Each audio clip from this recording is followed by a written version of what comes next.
Alright guys, welcome to the video. We're going to start this video talking about some of the prices so far with the LS swap for it, because I told you guys I wanted to keep you updated and try to do it as cheap as possible, if not free. And when I say free, I really mean free, because if you're just coming into these videos, how I'm going to do it for free is I bought a whole Chevy parts truck, so I plan to sell parts off of it to refund the 5.3 and the 4L60 and stuff like that. But as of prices so far, we bought the Chevy truck for $700, like I told you guys, and so far we've sold the seats, which were $100, and then we sold the steering wheel, which was $60, but we also bought the other Ford for $200, so we actually are still up $740. But this weekend, one of you guys, I forget the guy's name, I wish I would remember. So this one guy's coming to get the frame this weekend, because that is a really good frame. It's like zero rust. It's quite impressive. So we're selling that, I believe, for $400, which is pretty cheap for the frame, and he's getting like a bunch of other stuff with it. So that's going to bring us down quite a bit, and then we'll have other stuff to sell as well. So for today's video, guys, let me break this down. We are going to hopefully be making the engine mounts and the trans mounts. We need to go up to Lowe's to get some metal. I already had metal, but it's in Daquan's truck, and I don't want to wait for him to get off work, because then I won't be able to film today because it'll be dark. So we're going to go up to Lowe's, we're going to get some metal. If they even have thick enough metal, which they should, we'll get some bolts, and then we'll get back and we'll make the engine mounts and the trans mount. And I don't know what else, but I'm hoping next video we will be starting the LS in the 79 Ford, and then we are going to be driving it. I mean, it starts, I'm going to get the drive shaft made by myself, and then yeah, we should be able to drive it, which is going to be really rad. I'm really excited, and I'm so happy with how fast this is all going. Hopefully we don't run into any problems. Let's go up to Lowe's. So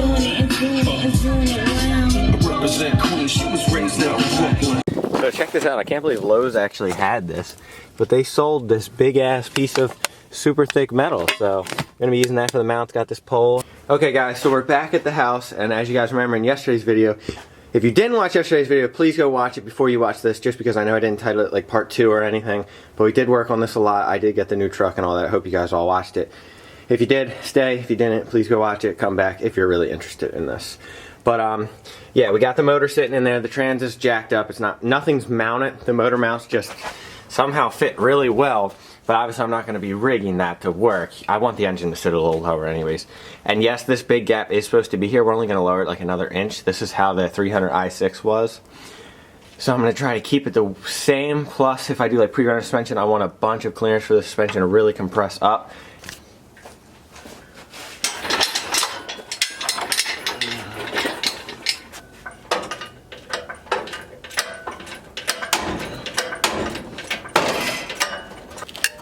Pulling off the motor mounts, and then after that should be good to start making our plates and stuff. Alright, so now that we have the motor sitting without mounts, we should be able to lower it down a little bit and get it sitting more even. Oh, that is not what I meant to do.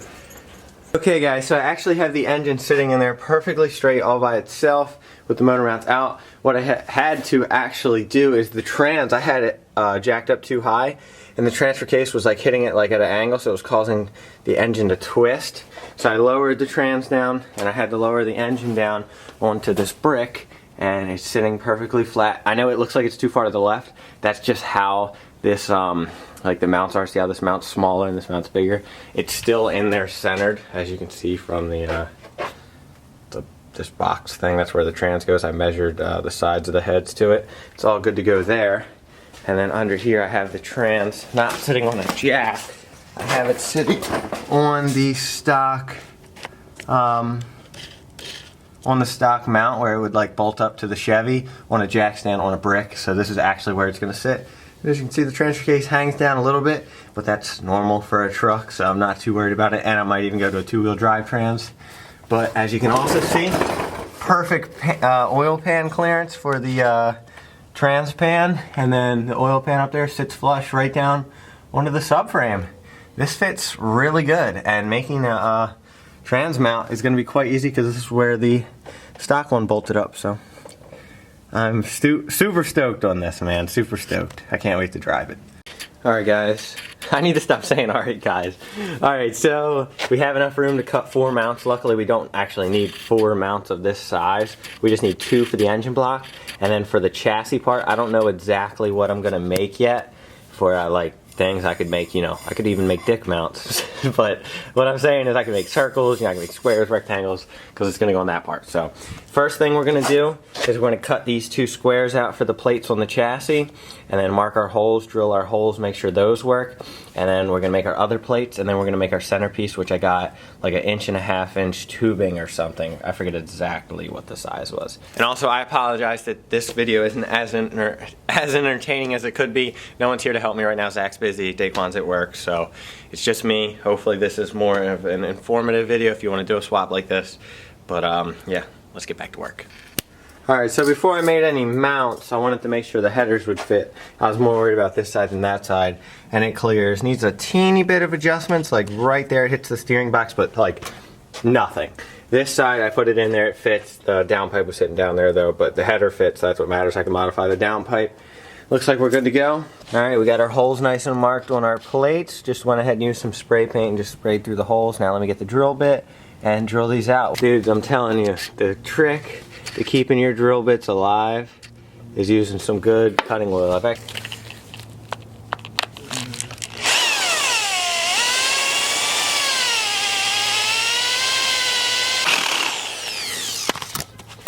And also shout out to my dad for Christmas 2 years ago for the best drill bits ever. These things have lasted so long, continuous use, using the good old cutting oil, dudes. Okay, dudes, we got the plates made. As you can see, we got them all bolted in. I am missing 1 bolt on this side, this top corner. I don't know where it went, but all bolted in, holes lined up absolutely perfect. They all hand threaded all the way in.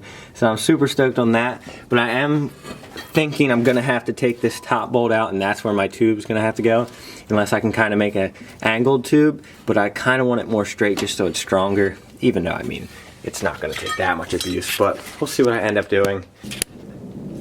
Alright, so like I told you guys, I do plan on jumping this truck. So I wanted the motor mounts to be as strong as possible, so instead of just welding this or drilling holes through it like I was going to, I still think I'm going to do one other one. What I went ahead and did was I drilled a hole through a little bit and then a little hole in the back, so I can stick this on there, weld it around it, and then also tack weld the back. Pretty much exactly what I did on this one. And then I think I'm also going to do like a nice little another corner with like a bolt. I just want this to be really strong. This is a pretty heavy truck, and if I plan on jumping it with this heavy motor, it definitely needs to be strong. Alright my dudes, so we just tapped in this side right here. Get a focus on there for you. Looks good, fits in there, like it slid right in there, just a little bit snug. Had to give it a little tap with the ratchet. So we got that side all good. Engine still perfectly straight in there. Now we just gotta make this side, so it should be really easy. Yo, dudes, this did not hit me till like just right now, like.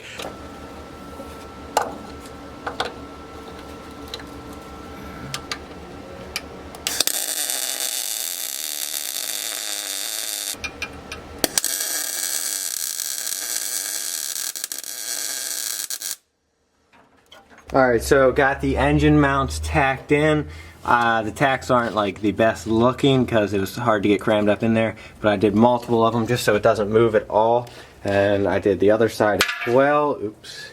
Did that side as well, so I'm going to let that cool for like 5-10 minutes. And I'm going to take the bolts out. Well, first I'm going to hoist it up with the engine hoist, take the bolts out of the block, take the bolts out the bottom, pull the mounts out, weld them on the ground, clean them up, paint them, throw them back in. Okay, so while the paint's drying on the motor mounts, as I'm painting those, I'm trying to get the throttle cable out of the Chevy. Sorry, I have the autofocus on. I know, it's terrible, it's annoying.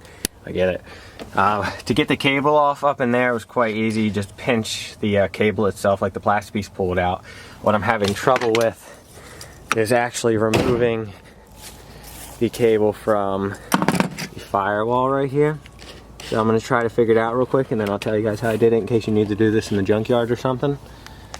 Okay, so it looks like it was just a little pinch thing as well, but what I did was I just grabbed it with the pliers right here, twisted it back and forth, and pulled it out, and it didn't seem to break. But I think the right way to do it was reach your hand up from the inside and pinch these two things.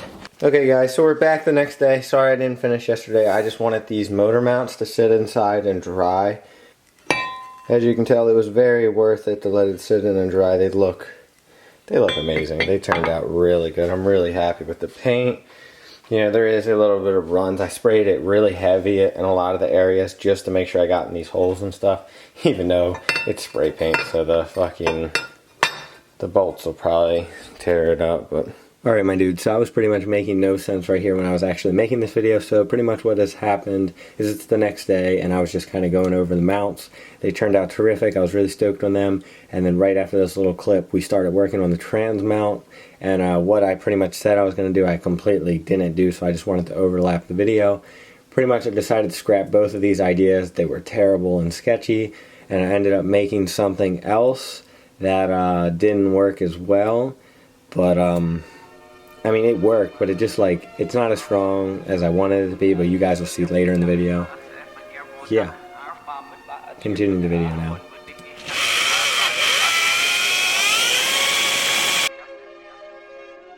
If you was so bad at it, get away from me, then I get so mean, man, I feel so crowded. I don't need no friends, I'ma be that man, you can keep on doubting. Never please no end, I'ma keep on saying that my shit's so private, so bad it, pull up if you was so bad it, get away from me, then I get so mean, man, I feel so crowded. I don't need no friends, I'ma be that man, you can keep on doubting. Never please don't end, I'ma keep on saying that my shit's so Alright, my dudes, trans mount all done. As you can see, added the little GS with the star, dude, like the stickers. I don't know, just thought it was cool. This trans mount, I'm gonna actually weld it more, I think. But the thing is, I haven't made up my mind, like I said, if I'm going to rear wheel drive trans or not. So I don't know if I want to paint this or anything, but I'm just gonna leave this how it is. If I paint it, I can still modify it. But I am gonna go to a 4L80 probably, 2-wheel drive, so let me know if a 4L60 trans mount will be the same. I think it will, but I don't know. Alright dudes, got the trans mount out here. It's so bright I can't even see if I'm focused. But it does not look good at all. It's definitely strong, but not proud of this. Like I said, I'm going to switch to a 4L80. I'm just going to redo this entire trans mount. But that looks cool. This will get me driving though, so thumbs up for that. United States of America. Alright, so Tyler is working on the wiring right now. We just went ahead and deleted the downstream O2s just by checking continuity from these, which are the square plugs. So we're getting rid of those. You don't need them. We're going to delete them out of HP tuners. Just less things to wire up. And then after that, what, the coil packs left, mass airflow. I already did the coil packs and the injectors. These are two of the O2 sensor, and then I think the last one is mass airflow and trans, yeah. Okay. So maybe we'll do those three on a thing by itself? Sure. Alright guys, it's Tyler. Sebastian went to pick up Melina from work, and I'm bored. My phone's dead, so I figured I'd show you guys what all we did. So as you guys know, we've been taking this stock LM7 truck harness and pretty much making a standalone harness to where all you gotta do is put power, ground, and like fuel pump wire, and it'll work in virtually anything. Yeah, so what we did is we took all the pinks on that harness. They're all going to be switched 12-volt powers that go straight to your key, and then we put them to a fuse block, and so the case that if anything ever shorts out, it doesn't start a fire. We broke it down into 4 fuses. Let me get this thing to autofocus real quick. Pretty much that top fuse farthest on the left is going to be all the injectors. The second fuse from the left is going to be your coil packs and your knock sensor. The third one is your mass airflow and the O2 sensors, and then that fourth one closest to the right is the 2 trans plugs. They both need power as well. So once we throw 4 10-amp fuses in there and then put 12-volt power right there to that little nut, it'll put power through the harness, and then all we got to do is bump the starter, throw some fuel at this thing, and it should start right up. This is exactly how I did it on my car, just with a different fuse block, but same principle, same idea, same concept, and it works perfectly. So yeah, we should start this thing. Of lift, and my shit would be hitting. Alright guys, this man Sebastian's out here getting shit done. You guys know the drill. Everyone and their mom has one of these LM motors, so we are just welding. LM. Get the fuck out of it. It's a truck. LS. LM. We don't say LM. That's probably another fucking engine. And it's probably trash. LM7. So the studs always break off in the aluminum heads. So what we're doing is we're just taking nuts and welding them to the studs on the inside. And the reason you can do that is because your head is aluminum, so the welding doesn't stick to it. I'm sure you guys have seen Taylor Ray and a bunch of other people do it. It's really simple. They always break off on these motors. So we're gonna Which go ahead nuts and are you finish that using? up.